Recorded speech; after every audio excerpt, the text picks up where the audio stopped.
Thank you for joining another wonderful episode of Success Innovation. Today's episode is called Hella Latino. In this episode, I have the great pleasure of talking with the founder of Hella Latino podcast, ODALYS Jasmine Garcia Arce.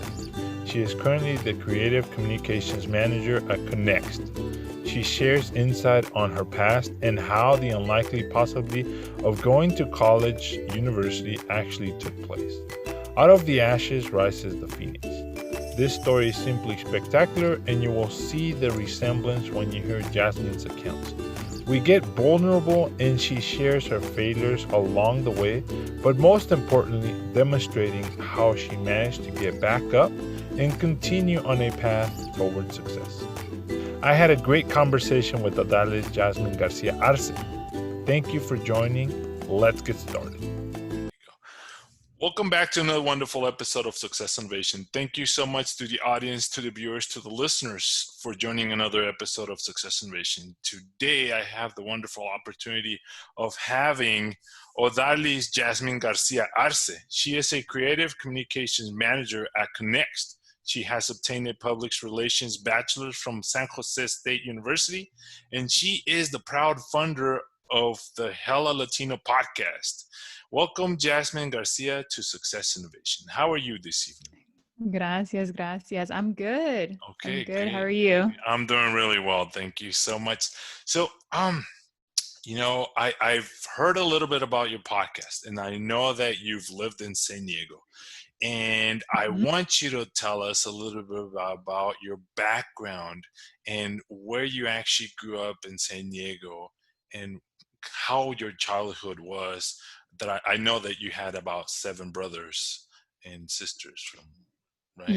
Yeah. So a big family. But I grew up with it's total it's about 5 brothers and 2 sisters. But mostly I grew up with my 3 older brothers and my 2 sisters. So it was like 6 of us total. And we grew up in Encanto area. That's most of my childhood is in Encanto area. And it wasn't until I was maybe like 11 or 12 that we had moved out. So yeah, like toda mi niñez, it was there. And then I didn't realize, so we had moved from Encanto area, and I've heard the podcast. I'm very open about my homelessness experience. So we were homeless for about 6 months, half a year or so, give or take.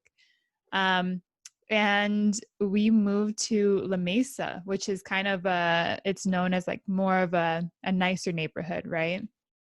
But what people didn't realize was that I was living in a small little cottage, and it was 7, 8, 9. It was 9 of us, 8 of us total in the house living.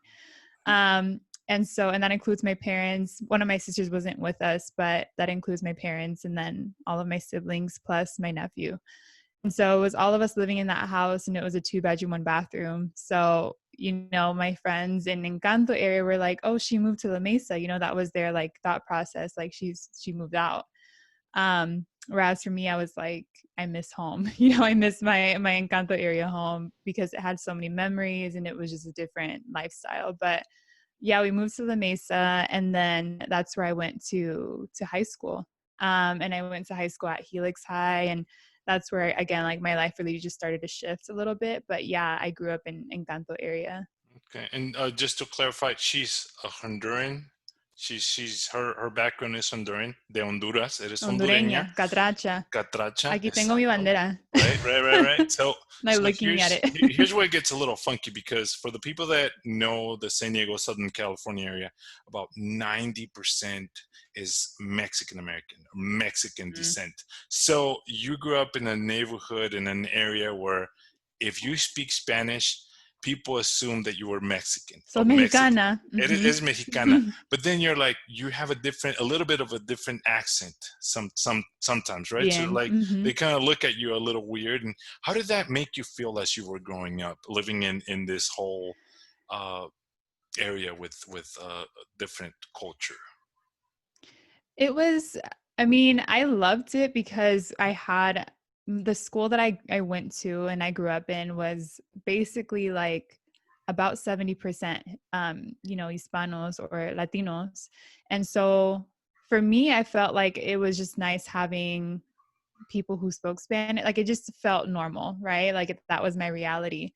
But I always felt different. Like even if it was with my group of friends who are still my friends today, they're all Mexican, they're all in San Diego.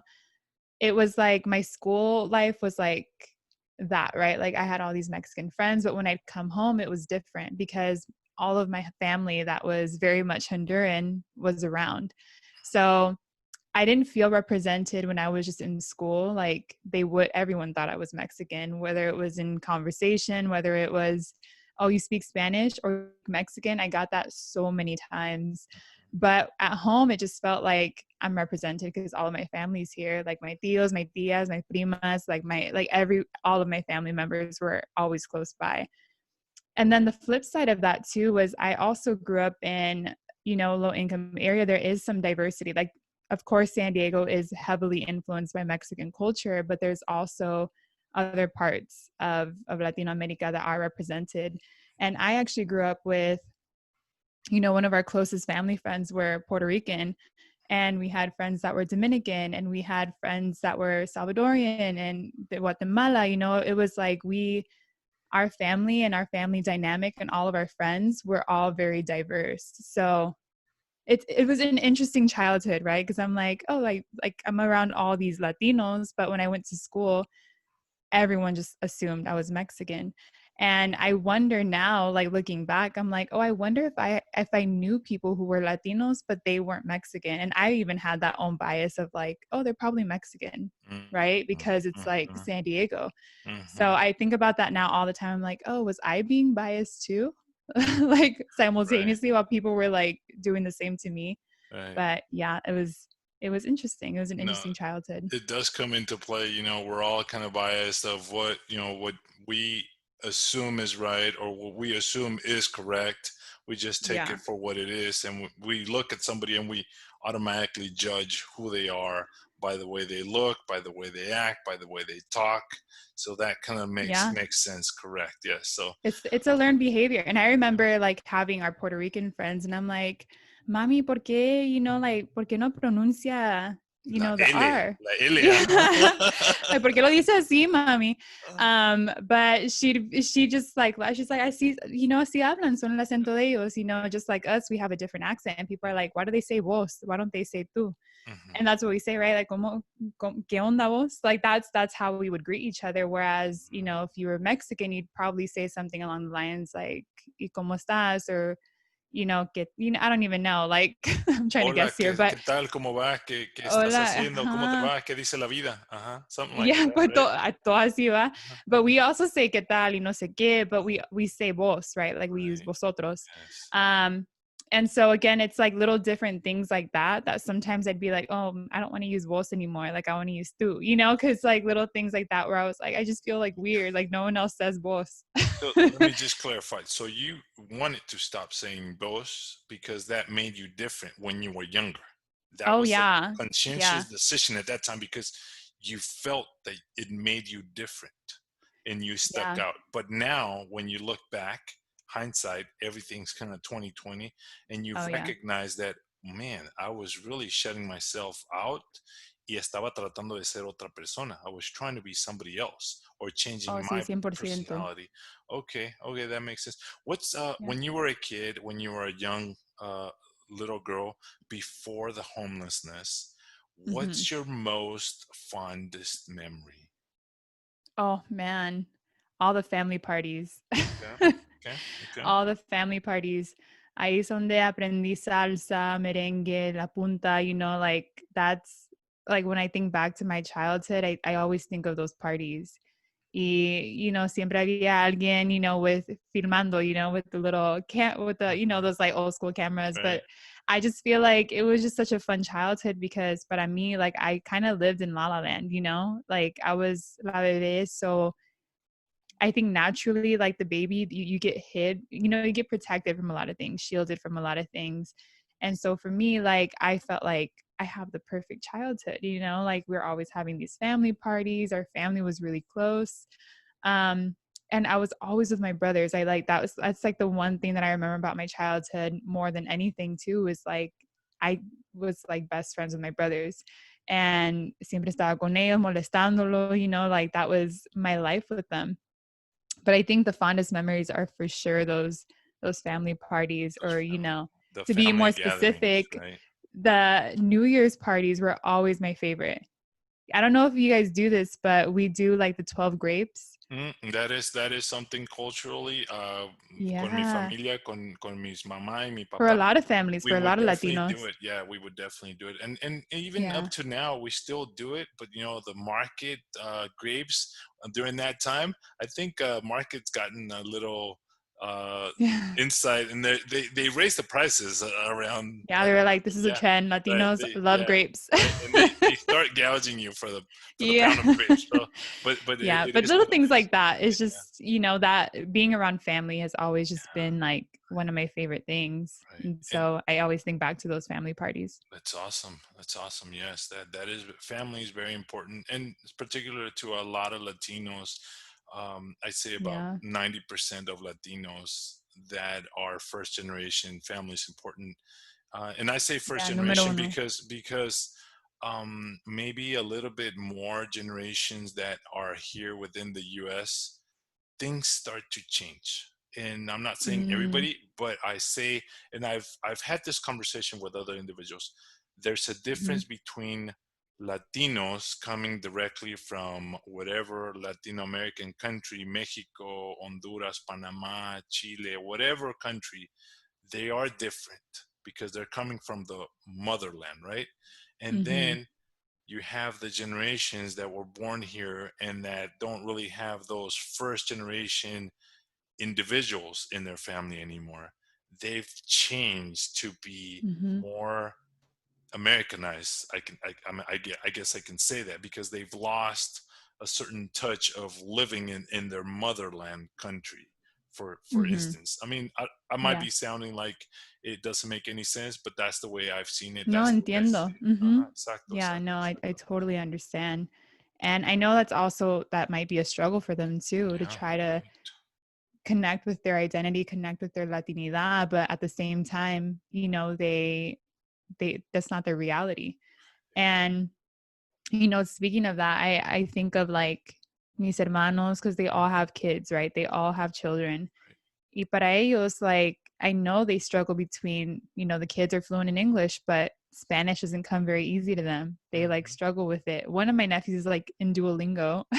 Mm-hmm. And it's really funny, right? Because we're like, you know, these niños, they're catrachos, you know, and but it's still difficult because it's not the same experience, and I don't know what that feels like. So yeah, I mean, I'm sure it's a struggle for them too, and they probably get judged so much by their families, by people, and I'm just like, oh, Right. I Yeah. don't know what that It's experience is, but I know it's probably rough. certainly a rough, difficult situation. So then we get to a very difficult time in your life as a family, as an individual, Mm-hmm. and we get to you and your family being homeless for a little bit. I Mm-hmm. don't know exactly what happened, and I don't really want to get into the details of why it happened. I want to get into the details of you as a young individual. I think you said you were Mm-hmm. 11 or 12, right? At that Mm-hmm. time, and how did it affect you? Because I know that it's a Yeah. definitive moment and it's a pivotal moment where things change. Oh, it changed my entire life. And it changed my entire perspective on life and my character. It changed everything. And I would even argue it changed things for the better for me. Mm, Um, it was hard in the moment though, because, you know, like I said before, I grew up in this very, like, I thought I had everything, you know. One thing that I think this is across the board, Latinos do a lot is, especially immigrants, I think, is they hide a lot of stuff mhm, financially mhm. from their children. Yeah. We're not going through financial struggles. We're okay, Mhm, even if they're not, right? yeah. Um, and so we never, ever had a reason to believe that there was anything financially wrong. We had, you know, comida en la mesa, ropa. We had un techo sobre la cabeza, you know, like we had all the things that we thought we just needed. The And so essentials. You had the essentials, the right? essentials, of Right. course, Yeah. yeah. And, you know, like again, it was like a very happy childhood, you know, like the parties, the food, you know, y siempre sobraba. And like we had, for me, at least in my eyes, I had nothing to worry about. And so when homelessness came and when we like it didn't make sense to me at the time. I'm like, why are we leaving and where are we going?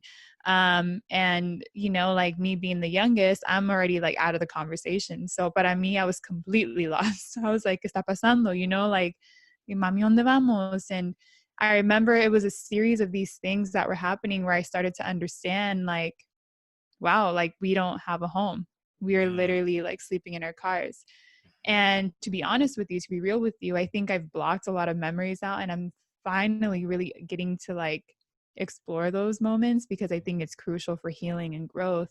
Right. But one of the moments I remember, and this is really funny because I just read it. I love poetry, and that's how I really like, it's my self-therapy. It was for a lot of years. Right. And I was looking at one of my old notebooks and I found this poem that I wrote like probably when I was like 11, going through that first moments of what's going on. We had moved out of our apartment. We had 2 like storages full of stuff, right? Like full of all of our belongings. And then we had our essentials in the car. And we slept at the park and we did all those things, and we slept on friends' homes, you know, like here and there. So it was rough. But this one particular memory I wrote about, and it was when, and I still remember this clear as day, but my mom, I told her, I was just like, I don't know what's happening. And I just want to like, I don't know. I was just like grabbing onto my mom. I was just kind of lost.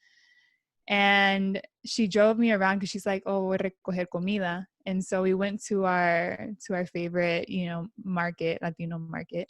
And she got like a bunch of tortillas, digo.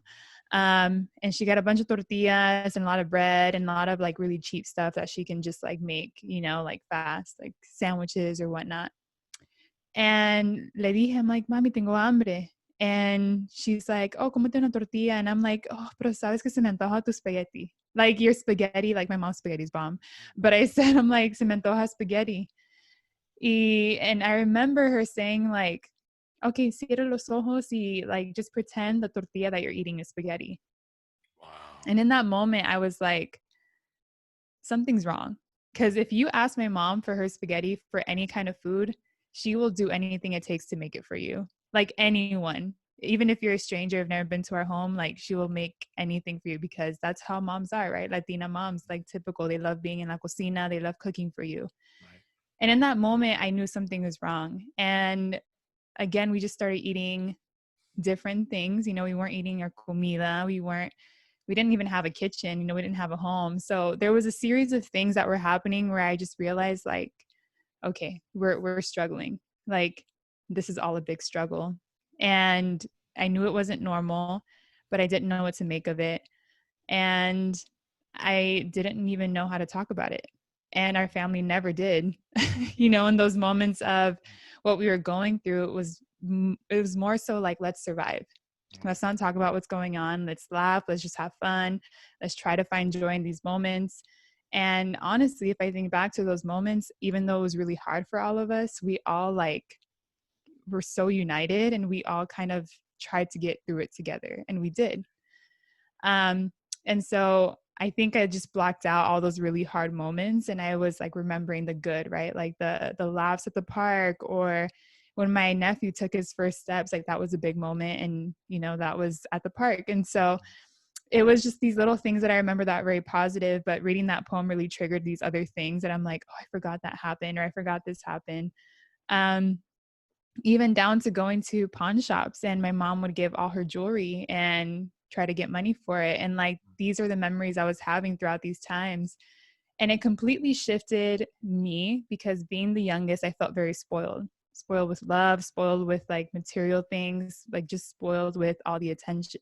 All the attention, especially because I had older brothers, right? So I'm like, I was like la princesa. But in that moment, everything shifted for me. And I was really like, I was seeing the world for what it was. And it was really hard for me because I felt like my innocence was kind of taken away. Right. And I feel like I grew up like 5 years then. Like I was just understanding all these things.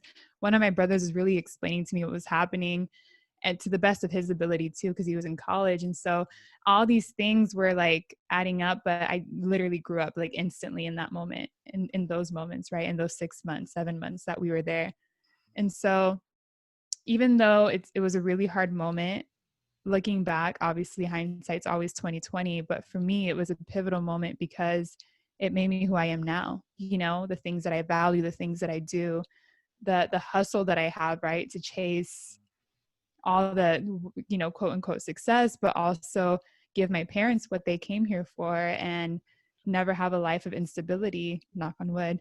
But, you know, there's a lot of things that shape my character, the way I work, the way I am as an employee, as a sister, as a daughter. So again, it shaped a lot of things for the best, in my opinion. And I think the hustle and the, you know, the pivotal moment that you're referring to about chasing success is, it's not necessarily that you that nobody else can do it. It's just that you went through a really hard time, really difficult situation that made you understand what it really is to have nothing, and what and how Mm, fragile it is when you have something and you take it for granted and it could go away like that. And instantly. you're always, como Latino, coming from another country, you always know that it's only here for the moment and it could Yeah. be gone Yeah. tomorrow. So that's why when you see Latinos that are coming from another country for the first time to the US, you see them always guarding everything, guarding whatever they have, whatever Mm-hmm. possession they have, because they never know, and you never know when it could be taken away or go away. So that's what Mm-hmm. happened to your parents, and you were exposed to a little bit of that for about 6 or 7 months. Now imagine all those individuals that the only thing they have when they cross the border is a backpack, a change of Mm-hmm. clothes, whatever clothes they have on them at that point, and a couple, if they bring anything, a couple of pictures from their loved ones. That is all they Yeah. have. So when you were taken away from your home and put into whatever situation it was for 6 or 7 months, and your perspective changed to be more of an individual that is now hustling and bustling and trying to make things Mm-hmm. happen, that's what was triggered in your brain. At least that's what I see, and that's what I understand, because that's, Oh, yeah, yeah, absolutely. right, And that hustle is forever ingrained in me, right? Like that, right, because that moment was such a big moment and a yeah, turning point for all of us. It's so like I will never stop wanting to hustle. yeah. And And I let me remember ask you, people would ask me like, "¿Y por qué? Like, just chill," you know, because I'd always be like, "Ay, estoy right, cansada," you know, and they'd be right, like, "Chill," and I'm like, "No, no se puede. Like, hay que trabajar," and right, right, that's my mentality. right, And all of my siblings are the same way. Like right, we know to not complain por tener trabajo, even though we're tired, you know, or like right. tenemos trabajo, and like there's certain things where I'm like, okay, we need to acknowledge that like it's just a lot, but we also, it's so part of us to like have that hustle. Y again, hay que trabajar. So this leads me to another question. Mm-hmm. You decided to go to college. So I'm assuming, but I want Mm-hmm. you to tell me that after this episode of 6 or 7 months, you realized how important education is. And that's why you probably said, I will never, never experience this again. And I'll do whatever it Mm-hmm. takes to avoid this situation in the future. And I tell Latinos and young Exacto. individuals, college is a way for Latinos and underrepresented minorities to at least open a door, Mm-hmm. to higher possibilities, because some people and some influencers are saying college is overrated. And I think maybe if you're wealthy and come from a family that can help you, or if you're a true entrepreneur, that might be true. But if Mm-hmm. you're an underrepresented minority with no real mentors that show you, hey, this is what an engineer is, this is what a lawyer is, this is what a real executive does, and they don't take you to those places and show you how to do it, college is your ticket to actually achieve it. you decided to go into Mhm. college. How did you decide to go into college? It was hard. It was a hard decision Okay. because what stressed me out, like you were saying, it's the lack of money that I experienced that I didn't want to ever experience again. And when I was deciding if I wanted to go to college or not, I knew I wanted to at least apply. I knew that for sure. I'm like, I want to at least try. And my brother was gone at the time because he was in college. And I just knew I wanted to be close to him because I was still so family oriented, right? So I was like, I want to be close to someone. I don't want to be completely alone. And so I told my brother, I was like, the best case scenario is I go to San Jose State. And I remember people meeting them at San Jose State and they'd be like, oh, this is my last choice. And I'm like, really? This is my first? And I'd be so like, oh my God, like I'm happy to be here.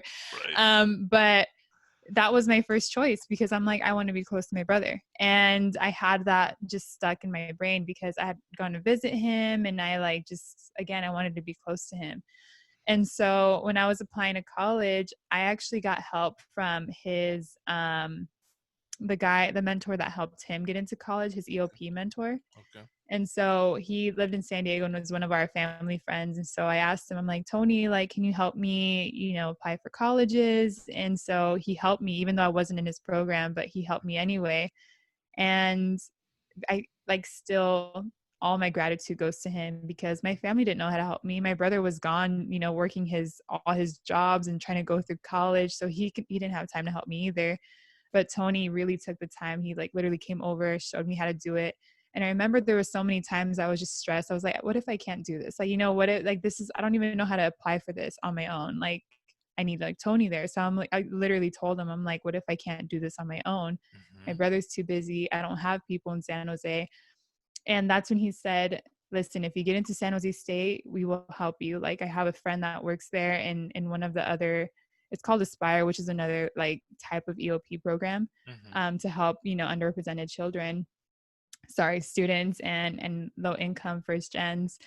And so he's like, it's fine. And even if you get to somewhere else, we'll help you too. And so I'm like, okay. He was a really big person in my life in that moment. And I literally, the first college I got accepted to was Chico State. And I remember seeing it and I was like, okay, I'm excited I got this, like this isn't something that a lot of people like me get. But I was still like, I want to go to San Jose State. Like that was just like on my mind. And so when I got accepted, it was just like a hallelujah moment. And I was like, Mami, no lo hice. And it was like, I don't think anyone understands the happiness that your parents have when you get into college. Right. It's like, even if you haven't even gone to college, even if you haven't accepted it, the fact that you have something in front of you that It's a says, win. It's a win. yes, It's it's a a win. big win. Right? It's a big win. And I remember being so proud. And I was like debating whether or not to go to college because of the money. I'm like, what if I don't get financial aid? What if I can't pay for college? What if I can't pay for things? Like that was where my brain went all the time. Right. But when I saw their face and how happy they were, like now we have a son and a daughter that are going to a university, that's when I knew I have to go. Right. Excellent. And I just, again, it was just so like, it was a no brainer. It was a no question about it. I was like, I'm doing this for them. I'm doing this for me. And so I went to San Jose State and literally, again, it was another pivotal moment in my life where everything changed. Right. Let me Because interject right there just before. yes. So you said I got accepted to Chico State and I also got accepted to San Jose State, right? Mm-hmm. And when you spoke to a couple other students, peers, or whatever it is, they told you, this is my last choice. But this is the contrast. Here's the contrast for the people that are watching. Latinos, they tend to shoot, or because they don't have a role model that tells them, hey, shoot for Stanford, shoot for Harvard, shoot for Cornell, or for a high Ivy League school, because we don't know. Yeah.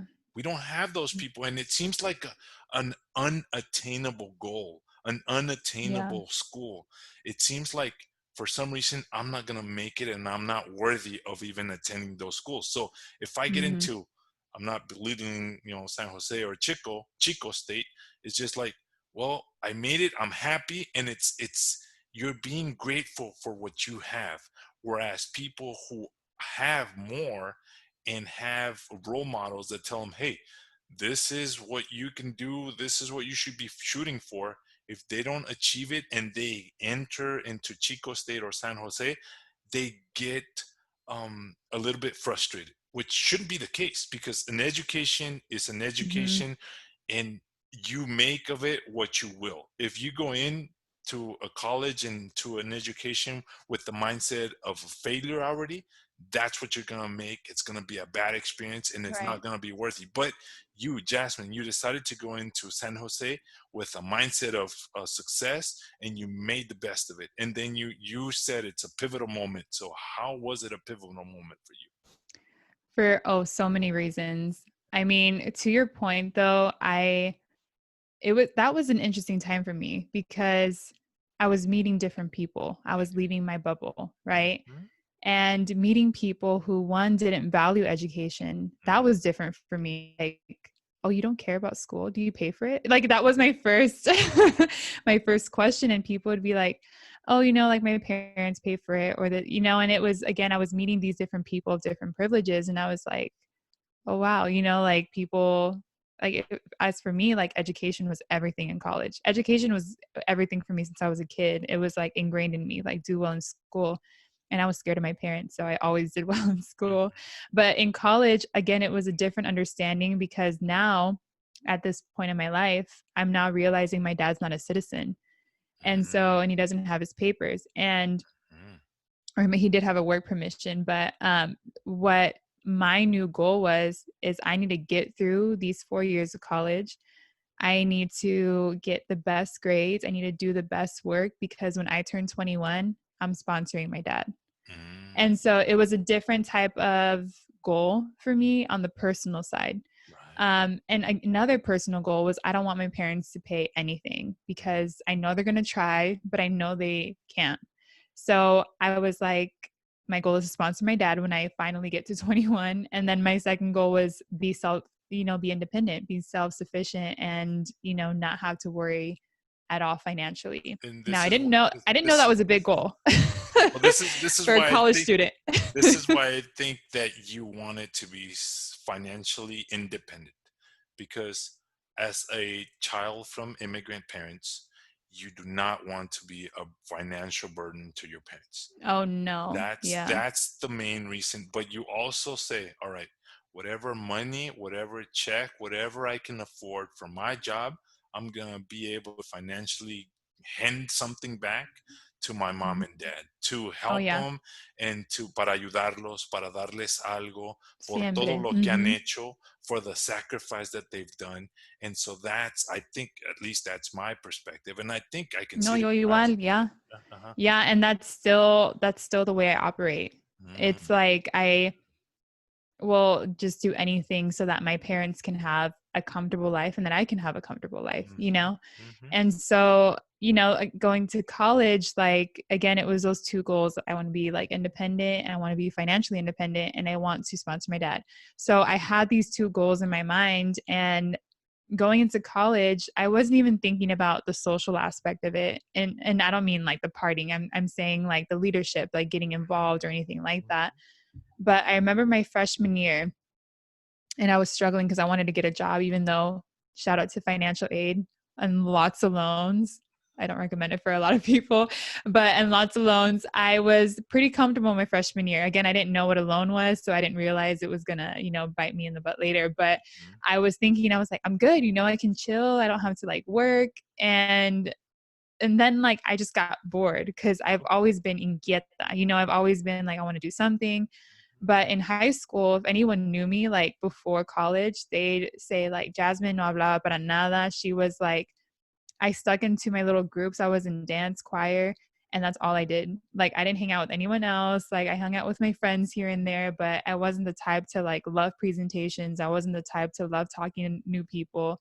And mira me ahora, that's like I made a whole career out of it. But I wasn't, and it's not that I wasn't that type, but I think no one ever showed me how to tap into that power. No one ever taught me or mentored me, going back to your point of the value of college, I think is more outside the classroom than it is inside. exactly. But the mentors that I met.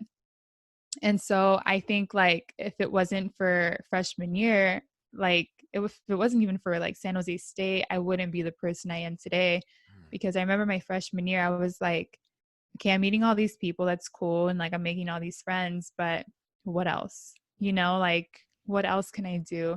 And I'm always thinking that way. What else can I do to challenge myself? What else can I do to, you know, get a job or to make my parents proud? I'm always thinking from those perspectives. And so I remember asking my RA at the time, and I was like, do you know anything I can do on campus just to like get involved, volunteer, like anything like that? So you And were he looking was more for like a student organization of some sort. That's what I was looking for something, you know, I was Okay. looking for anything. Like, I was like, I didn't know how college operated. I was like, I just want to do whatever, like anything. Okay. And luckily I skipped this part, but Tony, who helped me get into college, actually his best friend worked at San Jose State helping Oh, low income and first gen. yeah. So he was another mentor of mine, and he would always like get me involved in the community in San Jose, not on campus, but in San Jose in general. And Mm. I'd go to these like Latino focused events with him, and I like and a bunch of group of students, and it was just super cool. And I met a lot of my good friends now through him and through that program. But he also mentored me, and he was a big push of like, you better not have your GPA lower than this. And I know people argue like, oh, your GPA is not everything. But Mm-hmm. again, for me, it was. I'm like, I want to do everything possible to succeed. Mm-hmm. Um, and I had these mentors around me, but going back to my RA, he was like, oh yeah, you know, I'm involved in associated students. And he's like, what do you like? Like, what are you interested in? And I was like, I don't really know what I like. I know I like writing, and I know I like events, and that's about it. Mm-hmm. And so he was like, okay, there's a programming board which does events for the school. He's like, what I can do is introduce you to them, and yeah, you can see if you like it. And I'm like, cool. And that moment, like, it changed my whole college career, because I went from the high schooler who was, you know, trying to only be part of her little groups and her cliques and didn't know le gustaba hablar, you know, it wasn't like, I didn't like any of those things, to now I'm in a group, in a setting with all these people who are older than me, and they're like seniors and sophomores and juniors, and they're all super vocal. Mm. You know, it's associated students, so student government, and it's event planning. So they were super vocal, and I was just observing. And in that moment, it like clicked for me. I'm like, I can do this. Like, I can rebrand myself. Now, that's a little complicated term, because rebranding at the time for me meant denying where I came from, and Mm. beginning this whole like trying to just redefine Jasmine, Mm. redefine who ODALYS is. Mm-hmm. And so much that I never talked about my homelessness experience. I didn't do that anyway, but I didn't talk about being low income. I didn't talk about being from the hood. I didn't talk about any of those things. I was like, I just want to be different. Like, I don't want to talk about my past. I just want to be like a whole new person. So you were starting fresh. This is the new Yeah. Jasmine, new ODALYS. Nobody knows me, so this is who I am here and now. Mm-hmm. The past doesn't matter. Okay. Exactly. And so, and it was, I mean, at the time it was great, because I ended up becoming a quote unquote student leader, which I'm like, ugh, I don't like that term. Everyone's a leader, right, in their own way. But Mm-hmm. I was labeled as a student leader, and I, you know, was an associate of students. I was on the board for 2 years. I was an orientation leader. I was a PRCSA president. I was involved in all these things, and I was in leadership roles in these different organizations. And for me, it kind of just all was like, this is who I am. You know, I'm a student leader. And then what happened was, when I graduated, all those labels fell off, Mm-hmm. right? Like, when I graduated, I was no longer the orientation leader. I was no longer the board of director. I was no longer the PRCSA president. I was no longer these things that I thought made me who I was. It's because you're no longer a student of San Jose State. You're out into the Exactly. real world. You're now an adult. So you're Hmm. off. Yes, exactly. Yeah. So everything that I was building, right, in college, from the personal relationships to the leadership to even jobs, you know, I was working like 3 jobs pretty much the entire college time I was there. But what I was realizing was, without all the labels, I don't know who I am. You Mm, know, like, without all these things that I thought made me who I was, I didn't know I don't know who I am. I don't know who Jasmine is. I don't know who ODALYS is. Like, I don't know, who am I? mm, And it's I feel like the typical post-grad depression story, right? It's mhm. a lot of people just like, I don't know what to do with my life. But for me, it was deeper than that. It was, I don't know who I am. Mm-hmm. And for these last couple years since graduation, for me has been, how do I connect back with myself, with not just who I am, but my roots, my family, my ancestors? How do I figure out who I am from the inside out? Yeah. And that has been my journey ever since. And that was the catalyst of me even starting Hella Latino. Right. And Because that's the next yeah, topic. so I'll stop there. No, that's fine. No, it's fine. It's fine. No, you're doing great. You're jumping into what was, you created the Hella Latino off of that experience. Even though you're a professional individual, you're now the creator of Hella Latino. How do you balance your professional work at Connect versus Hella Latino podcast? How is that working for you? Oh man. It's definitely, I always tend to do this where I buy, what do they say? I'm not a big sayings person, but you take a bite off bigger more than bite you can what chew. you can chew, right? Algo así, you know what I'm saying. Sí. But siempre hago eso, I'm always like wanting to do everything. Right. Y después I'm just like, oh, too much, like backtrack. But I would say I'm very lucky. I'm very lucky to have an amazing manager who didn't even know I was starting this podcast. It was definitely an own passion project because I'm like, it's cuarentena, ya tengo ese tiempo, like I have all this time, I'm gonna start it. And it came up naturally, which we can talk about, but it came up so out of nowhere and really fast. Right. For a lot of people, they're like, what, Jasmine?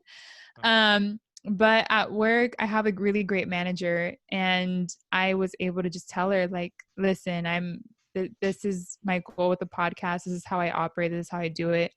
And, I already have a very flexible schedule with her because we both operate from that standpoint. But I'm lucky enough for her to you just know, like, sure, you can log off 15 minutes early, or you can do this on lunch. We have a really great dynamic, and I think it doesn't make it easier, but it makes it so that I don't have to stress about, okay, I'm going to work 9 to 5, like in this office, and then, or in this office, on Zoom basically. Right. And then I'm going to like do podcast stuff for XYZ. Like I've had to really learn how to like manage my schedule and balance my schedule. Right. And it's still hard. Yeah. Still right. hard. No, it's, and for those that are watching and listening to this episode, it's not just the episode that you watch, it's the preparation before and the preparation after the interview is complete. The editing of the video, the actual information of the questions that you formulate. You got to research on the individual that you're going to interview, the equipment setup, and whatever. So there's a lot that goes into it, and it's not just sitting down and just going on. No, but to touch on that part, I think like I'm very lucky too to have a producer. And so I don't do the editing. I don't do, the production side, the post-production side. Right. And that's a big blessing because I know if I were to do it, I wouldn't be able to. Right. Like it would be too much to keep the cadence going that I have now, like once a week. I would be like, no puedo. But I am very lucky to have Caleb, and he's my producer and literally does all the post-production. But it is still hard. I have to record the intros, outros. I have to like have the interview, get that guest, have all these things como listo. So it doesn't make it easier at all. But again, it's a process. It's a process. Yes. So what was the real catalyst for you to create Hella Latino? And first of all, why Hella Latino? And Hella Latino is more of a Central Valley, California type of word that you use. In San Diego, you don't really say hella. No, it's something that you probably picked up in the Silicon Valley in area, the Bay, in the for Bay sure. area. Yeah, Right. I feel like I always say like soy de San Diego, but I was molded in San Jose because I feel like San Jose, it really did mold me. Y sabes que, like talking about hella, my brother actually was in San Jose already, right? So he was already a Bay Area kid. And every time he'd come home, he would say hella. So I asked him at one point, I'm like, why are you saying hella? What is that?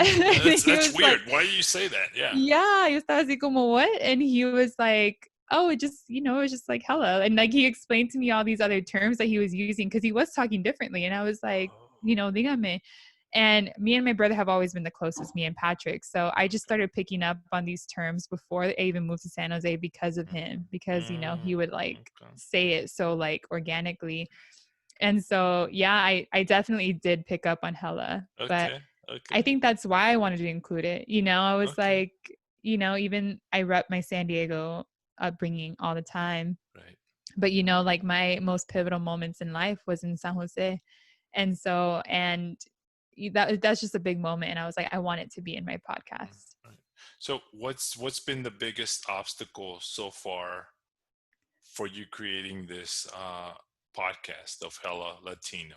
Is it just juggling with the schedule, dealing with your job versus doing the podcast? Is that how Yeah. so okay, all right. I think that would be probably the biggest and maybe only struggle that I've Okay. had with this podcast And has been just the time management. off of that, what's the biggest lesson that you've had so far in this process? I mean, for the audience, when you're listening to this Hella Latino podcast, it's been around for what, like 4, maybe 6 months or so. That's 4 been months. 4 months, Yeah. 4 months. But before Yeah. that, you had the idea, and probably a couple months before that, you were processing. So I don't know. But It what's the biggest happened. lessons? Yeah. So many. Okay. One, on a good note, podcasting was a lot easier than I expected. Mm, In terms of, I just thought it was this whole thing of like, oh, I have to do production, I have to do this. And I literally thought it was the most difficult thing I was going to do. And I'm like, I don't know if I can add it, but I realized how simple it was. I'm like, oh, okay. So you just need, these are the expenses. I thought it was just going to be an expensive and very like time consuming thing, but it is what you make of it. Right.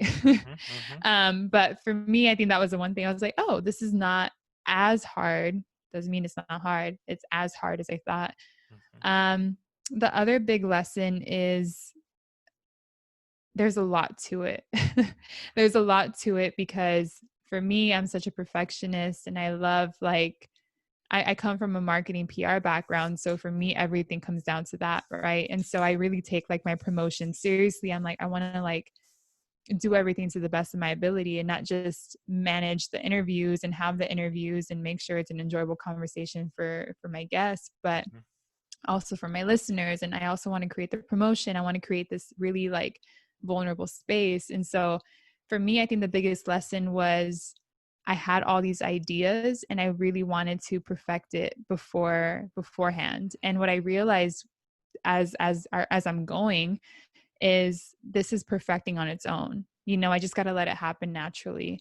And with every guest that I bring on, I think like they add to the podcast and they like are building this with me in a sense, like we're building these stories together and we're amplifying these stories together. And I think the third biggest lesson, not so much in creating the podcast, but just our community, our comunidad de Latinos, we really do have so many similarities and at the same time have so many differences. And that's what I love about Latinos. We're so diverse. We come from different places, come from different countries, come from different, places around the US too, like Massachusetts or Miami or Brooklyn or Bronx, like coming from these different areas. And I'm learning so much about Latinos. Right. And I'm learning with the audience, right? And so I think that's been the biggest lesson is like how like I am in the learner seat in every episode.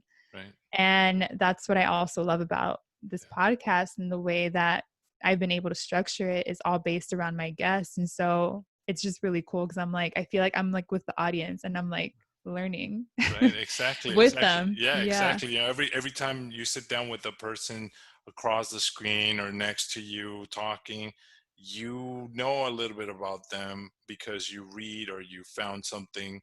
But when Mm-hmm. they tell it out of their mouth, the way they express themselves, the way they share the Mm-hmm. story, the feeling that you get makes it real and tangible. Mm-hmm. And it brings it home because you can relate to it to a certain extent. And at the same time, that information, those experiences, and that insight is being shared with the audience. Whoever clicks that button to Mm-hmm. listen to it and pays attention. I mean, we sit on the movie theaters when we can for 2-3 hours, Ahora no, but Ahora no, but you still watch yeah. Netflix, so you Sí, still do that. cierto, cierto. So you can still spend about 45 to an hour listening to an individual and learning how they overcame an Yeah. obstacle, how they were able to rise from whatever childhood situation they had and achieve Mhm. success to a certain extent. So that's what it Yeah, is. no, it's powerful. Yeah. And that's like why I want, like, it's so funny because I'm like, people probably think I'm like really trying to get them to listen to Hello Latino, but I'm like, no, I want you to listen to these stories. Like, Mm-hmm. they're so powerful. Right. And I want them to have the same feeling I have in every episode, in Right. every conversation. And to me, like, there's power in just creating a space where our community can just be heard, right? Exactly. Like for Yes. me, no one has ever asked me about my story until my first boss. She was, or Mm-hmm. my now boss. Mm-hmm. Well, I guess she's not my first, but she's the one that really asked me, like, who are you? You know, like, what motivates you? Or what are you passionate about? Mm-hmm. And those things, I'm like, I don't. And you know, it was one of those moments where I'm like, I really had to figure this out. Mm-hmm. And I saw the power in that. And I talk about this in my very first episode in Hello Latino, but with work, with Connects, I do these workshops with students, with college students, and it's all about personal branding and storytelling and how to get your LinkedIn up to par. But my favorite part is the storytelling aspect, where I talk about how to own your story and how to create a brand around your story, how to create a brand around you. And so I used that same method to create Hello Latino, but going back to those workshops, I saw the power in just storytelling. When I would tell people my story, like the students, like just lit up and they were like, we can talk about that, you Mm-hmm. know? Mm-hmm. And it was that feeling of just like, I don't have to be ashamed of this. And I know that feeling so well, right? Because I was in that same seat. Right. And so when I like every single session, every workshop that I've done around storytelling is always so powerful because people really open up. And again, I saw the power in that. And especially for people of color, especially for Latinos, especially for underrepresented communities, this Mm-hmm. is not something typical to talk about feelings, to Right. talk about your story, to talk about where you came from, your adversities. Yeah. And so I think it's powerful to create that space. It is correct. So you are the founder of Hello Latino. You have a good job with Connects. You've been able to Mm-hmm. graduate with the bachelor's from San Jose State University. Mm-hmm. But to me, you are a successful Latina individual. What is Oh, next for gracias. you at this point? What is next? Are you gonna Ay, stick esa es la around? And pregunta. exacto. What's next for you? Yeah, I think about that a lot. And the way, as much as I'm always like, what's next, what's next, what's next, because that's always en la manera que yo pienso, Mm-hmm. it's always how I think. I'm like, what's next? And that goes back to the story that I told you earlier. Mm-hmm. But there's another part of me, and this isn't a constant battle with one another, but there's another part of me that's just like, I want things to flow naturally. Mm-hmm. I don't like forcing things. I don't want them to I know what that feels like to rush things and to like try to jump into one thing and another. And there's beauty in just letting it flow and like having things just kind of fall into place. And this podcast is a perfect example of something that really just fell into place. And so for me, it's like when things fall naturally, that's how you know you're in the right. Like that's how you know you're like doing something that you're meant to do. And so as much as I think about what's next for me and I stress over it, and I'm like, I don't know. I think right now what my focus is the podcast, because I've been seeing the value in it. And I've been seeing how people are really like, gives them a chance to reflect, to heal, to really own their story. And the responses that I've been getting from people who actually listen to the episodes is just, it's like everything to me. And so I'm seeing that there's power in it. And every single week I get more and more listeners. And I'm like, well, people are really wanting to listen to these stories. And so for me, it's like, how do I continue amplifying our voices, nuestra comunidad? Right. And so I think like that's my focus right now is how do I continue doing things para la cultura, for la raza, para nuestra gente. And so right now that's my focus. And I don't know how to crystallize that yet. I don't know what that looks like.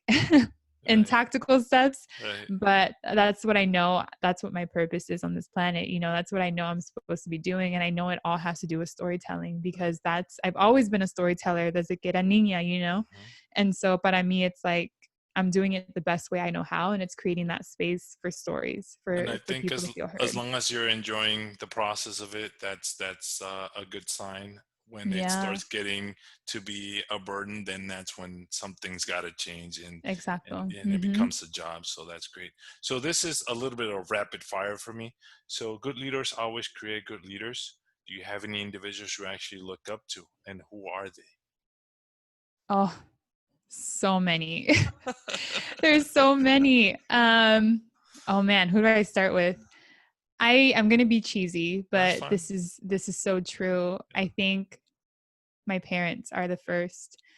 I had someone on my podcast, Giselle Castro, who leads Exalt Youth, which helps Black and Brown kids, you know, court involved youth. And we talked about this. She was like, we don't really see our family as leaders, because to us, leaders and successful people are seen outside the home, you know? But I had this moment of reflection after, and I'm like, literally my first leaders in life were my parents. And my childhood with them was my mom, you know, trabajando her 4 or 5, all the jobs que hacía, you know, she was, estaba costurando, she would sew clothes and make clothes, and she would clean houses, she would, you know, sell food, she did everything.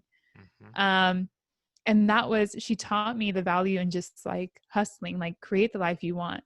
And that's how I am today. Like, she still like leads me in so many different directions, and she still inspires me. My dad, he always taught me to follow your passion, even though it's hard. And I know that's not common for a lot of people, but he always said it's much better to live a happier life than for you to have all this money and just be ungrateful and unhappy. So there's a lot of lessons that they've indirectly taught me throughout the years that is so me. And sometimes I talk to them, I'm like, oh my God, like we are the same person. I'm like, obviously, you know, they've been the biggest influence in my life. So I think first I just start with them. And then for other mentors, I had a life coach, and I don't talk about this very often, but my life coach was a big influence in my life, but her name's Kim Mai. And I look up to her so much. You know, she's like a full-time Google employee, but she's also a life coach, and she helps people just tap into the power that they have within themselves. And she helps them again move forward and create a better, you know, work-life balance, or create anything that they want to, right? Whatever it is. And so she inspired me in a lot of ways to use my storytelling to my best ability. And she helped me like get to the steps where I was just comfortable with storytelling, and I was comfortable telling my story. And then my now boss, those are my 3. Oh, that's awesome. My now boss, Renee Siegel, she was, again, that one person that asked me, what's your story? Or like, tell me about yourself. And I was like, I don't know. So she was the first trigger of like, I need to figure this out, because I brand myself as a storyteller, but I can't even tell my story, you know? And so that was a really big influence in my life. So I'd say those 3, my parents, and then even Tony helped me get into college. He was a big like person in my life, along with Manuel Salazar, which is his friend in college that helped me. So I won't continue, or else I'd go like. No, I mean, we all have. Or else I'd go. If we all think about it, we have a list that's possibly endless. It's never those ending. Are the ones, yes, and I'm happy that you acknowledge your mom and dad for being your first mentors and continue to be your main mentors. But we also need to grow, and I'm glad that you mentioned that you had a life coach, and now your current manager, supervisor, is considered a mentor to you. What do you believe your superpower to be? And if you don't have one, what would you select from any superhero that you can think of? My superpower? Yes.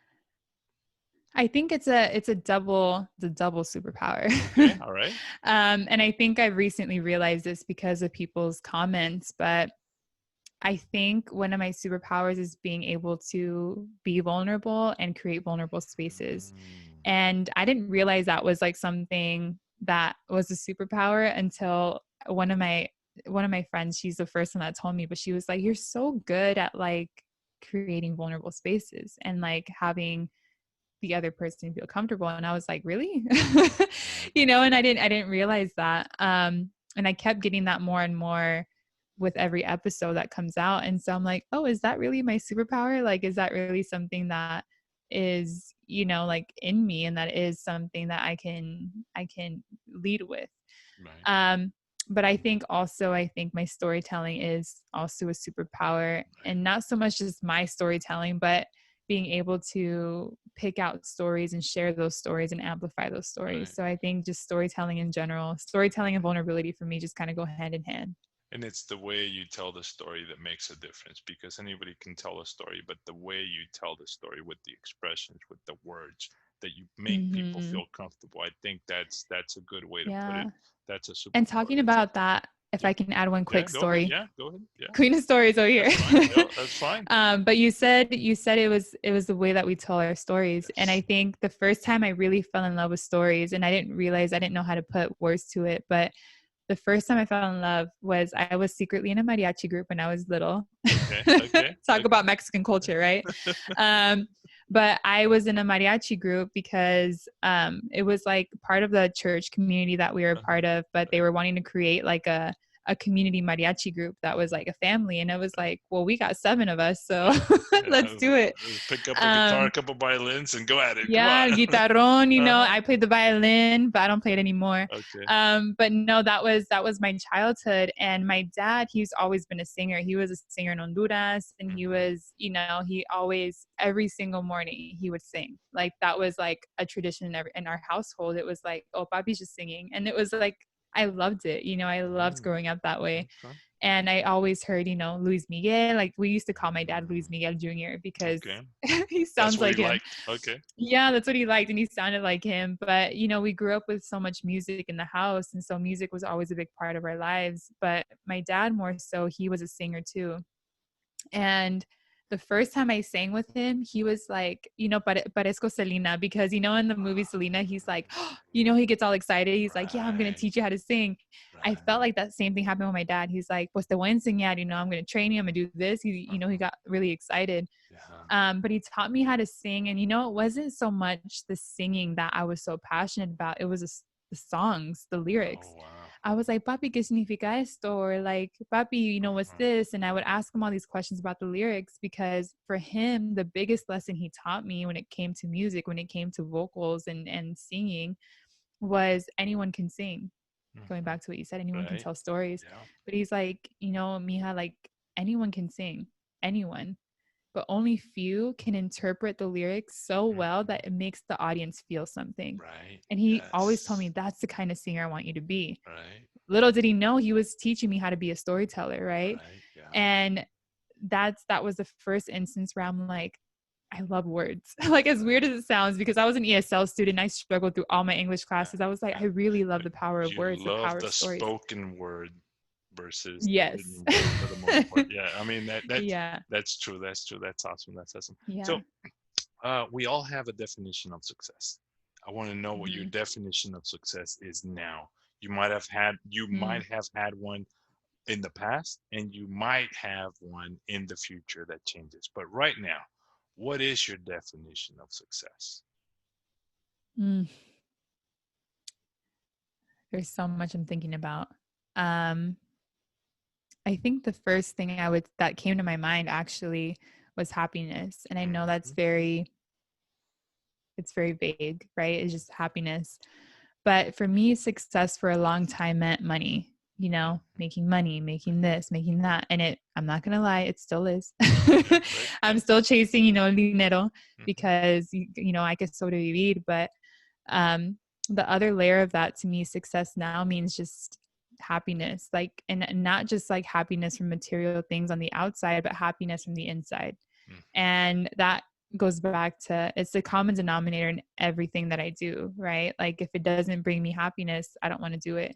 Or if it doesn't give me like a good feeling, if it's not an extension of who I am, then I don't want to do it.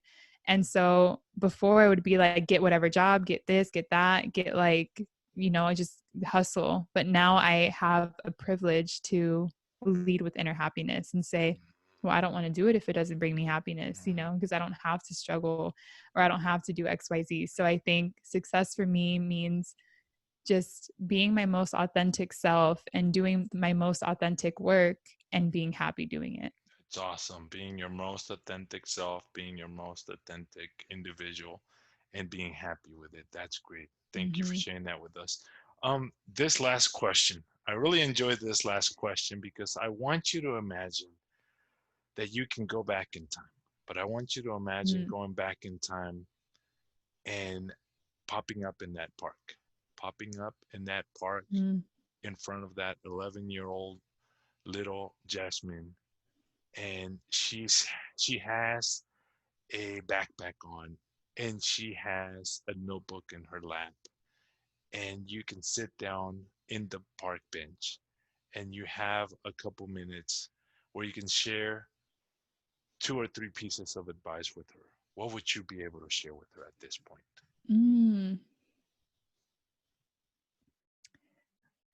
Wow, that's a great question. I think the first thing is don't rush it. Like I said, I still struggle with this, but I'm always trying to rush, right? Like I want to rush jobs. I want to rush this. I want to rush opportunities. I want to rush that. I'm always thinking of the future and I live in the future.